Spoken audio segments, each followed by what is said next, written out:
आईचे किचनमध्ये आपले स्वागत आहे। आज मी आपल्याला कैरीची आणि डाळीची चटणी करून दाखवणार आहे, भरड। तर चला तर मग आपण बघूया, स्वयंपाकघरात जाऊया। त्यासाठी मी घेतलेलं आहे अर्धी वाटी 2 तास भिजून घेतलेली हरभऱ्याची डाळ, ती चांगली निथळून घेतली आहे। आणि ही 2 टेबलस्पून कैरी किसून घेतली आहे। आणि ही 5 मिरच्या घेतलेल्या आहेत हिरव्या, आणि कोथिंबीर घेतलेली आहे। आणि आता या भांड्यामध्ये मी घालून घेतली, पाणी न घालताच मी हे सर्व मी एकत्र करून घेणार आहे।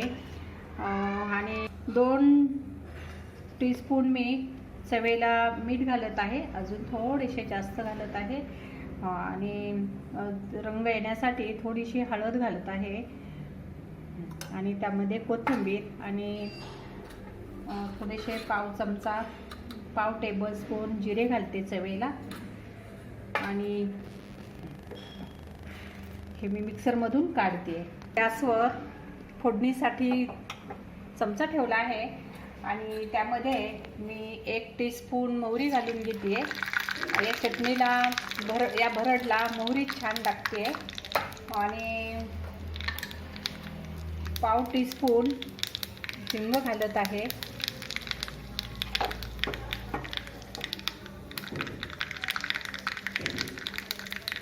आणि या भरडला मी वरतून फोडणी देते।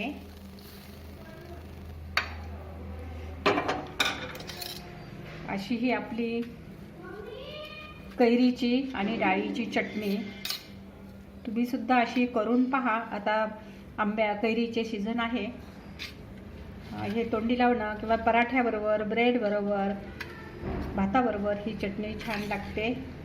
नुसती पोळीबरोबर, भाकरीबरोबर खाल्ली तरी छान लागते। तुम्ही सुद्धा अशी करून पहा। आणि आईच्या किचनला लाईक करा, शेअर करा आणि सबस्क्राईब करा, आणि बेल आयकॉनचे बटन दाबायला विसरू नका। धन्यवाद।